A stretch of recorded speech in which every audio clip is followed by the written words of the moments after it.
Hello friends, this is Lipnox VR. My name is Adam, and today I'm taking a look at my top 10 favorite VR games from 2020. Now, this is my top 10 favorite, not necessarily the top 10 best. So keep that in mind. I'm definitely not selecting the 10 best games of the year. I'm selecting the ones that I have the best memories with, or at least most impactful games for me. Number 10. Now, starting things off with number 10, it has to be Shadow Legend. It started the year off, at least the PlayStation VR year, off with quite the bang, and it is a short game, but doesn't mean I didn't complete it twice. In fact, I had a minor glitch at the end of the game which prevented me from seeing the last level, so I restarted the game and did the whole thing again. And the first time through, I was collecting everything to get 100%. So second time through, collecting everything to get 100%, which means that while some people maybe didn't get a huge amount of playtime out of this, I definitely did. It's a medieval kind of game, but it really uses VR in such creative ways, letting you interact with objects so well, and it feels so much like a VR experience. And could you believe this game was only made by 2 individuals, which is unbelievable. And I will also say, on PlayStation VR, especially on my old base PS4, Shadow Legend looked really good. It's really crisp. The levels aren't huge or anything, and the animations aren't amazing, but when the package is put together, it just feels so good to me, and I had so much fun playing it, so I had to put it on the list. Number 9. Next on the list, we're talking Operation Serpents. It's one of my favorite side quest games because it is just mindless fun for shooting. You are basically put in an area and you're just turning all around you. That's why it works so well as an Oculus Quest game, because the wireless aspect completely changes the experience. You're down on your hands and knees trying to duck below bullets, and you're turning all around. There's one level that's an elevator and you're hiding behind boxes, and when my kid saw me playing the game, he's like, "What is that game?" He was getting super excited. Plus, I really love the way the developer did the whole release, where he made it for free as he was doing the game, so anyone who tested the game got to play the game completely for free.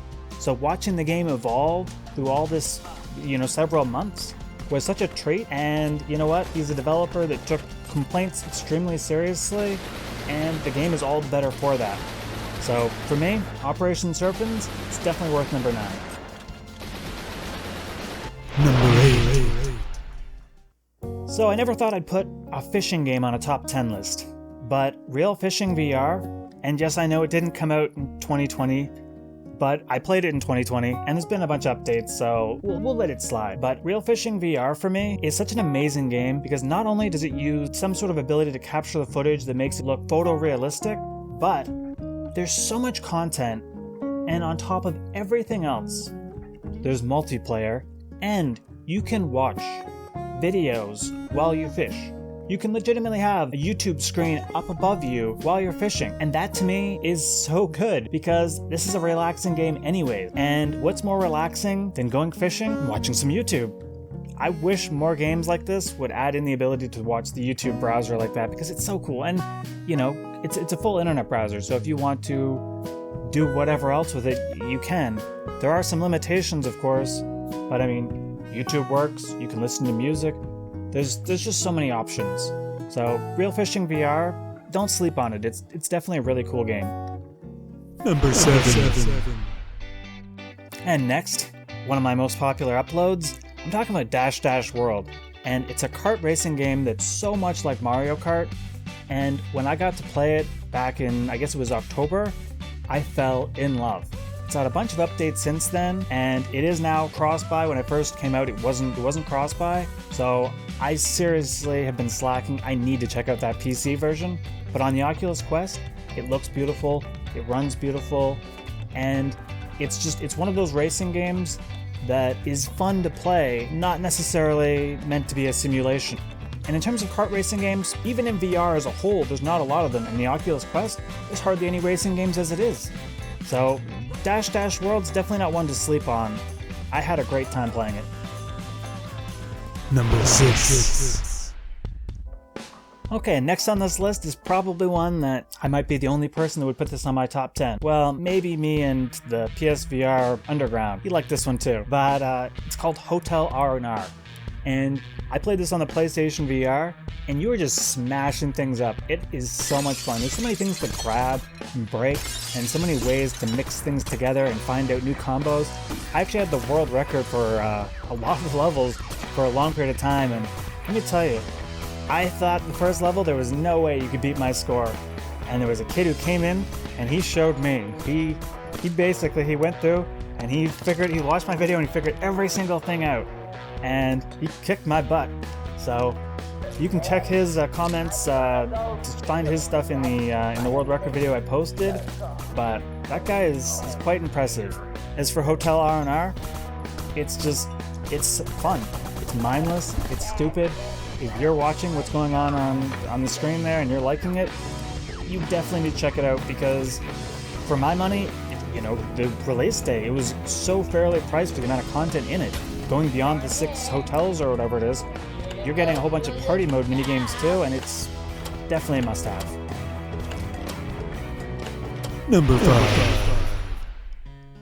So number 5, and this is a weird one to put on the list because, technically the game came out years and years ago, and I hate to admit this, but I've been addicted to VR chat lately, and I had to put it on my list because I just can't stop going in and exploring these worlds.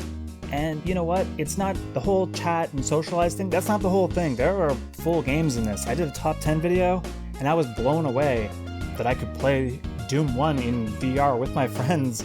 And it's like a full, it's shareware, but it's like a full game. Like, you're fully shooting the enemies and everything. So, you know what? Don't push VR chat to the side because there's some seriously good experiences that could be standalone games in themselves.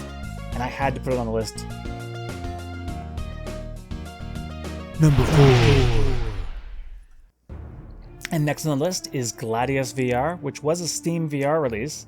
A lot of these games have PC VR ports, so if you've got the PC, I want to take a look and see them on that platform. There's very few of these that are exclusive to a single platform. But going back into Gladius VR, it's a gladiator game. It's brutal melee combat, and it's by far, maybe not by far, but it's definitely my favorite side quest game of the year. I had so much fun playing this. You can jump and just cut their heads off. If you like bloody carnage, Gladius VR is a must-have on the Quest. And I will tell you, I played Swordsman, I played Gorn, and they totally have their own things. But for me, Gladius still beats them because there's so much more content to Gladius that it feels so much more of an in-depth experience. There's so many weapons and different variations of weapons. Do not skip on this one. Gladius VR is a must. Number 3. So, of course this is going to be on the list. I was so excited after playing the demo, but Iron Man VR is such a blast to play.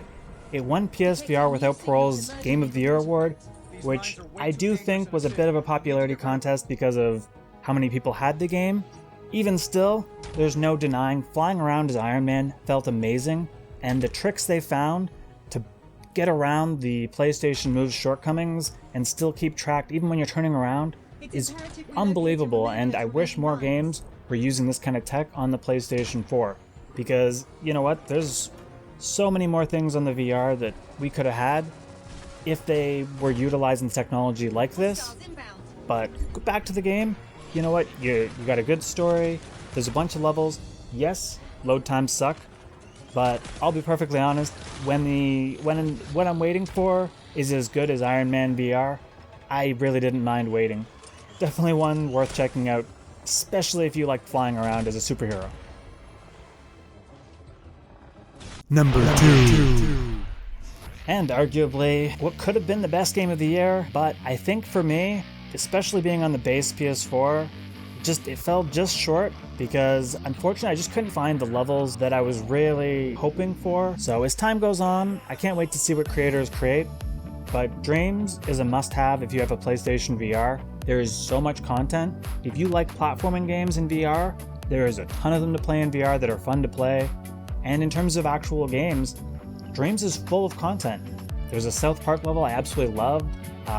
One guy recently made a Halo level you can play in VR. Halo on PSVR? That sounds awesome.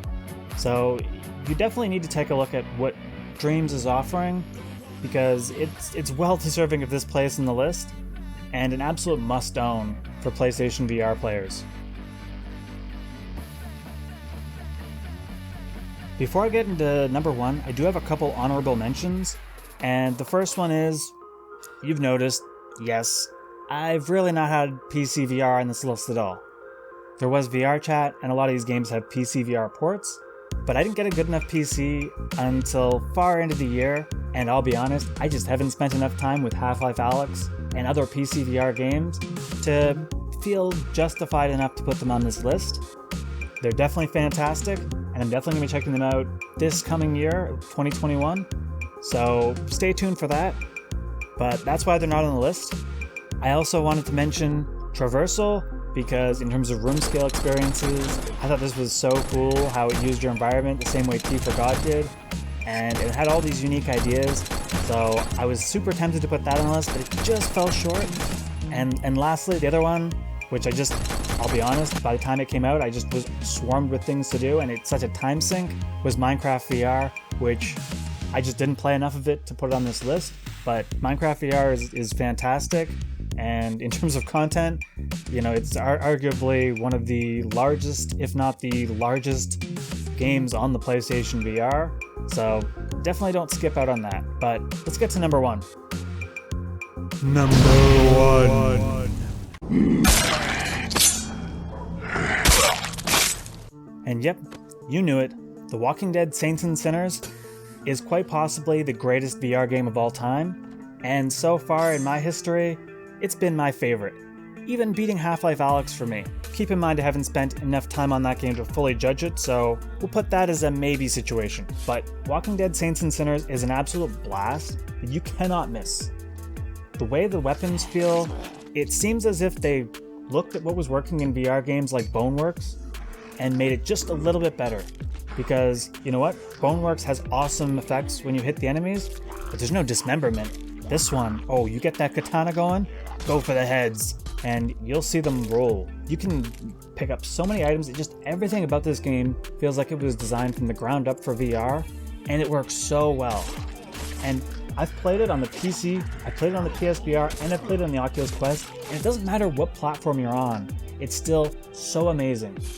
Walking Dead Saints and Sinners is without a doubt my favorite game of the year, and an absolute must-play game if you have a VR headset. Definitely do not skip out on it. So thank you guys for watching my top 10 favorite games of 2020. Hopefully the 2021 list is just as good. Like, comment, and subscribe, and I'm out of here.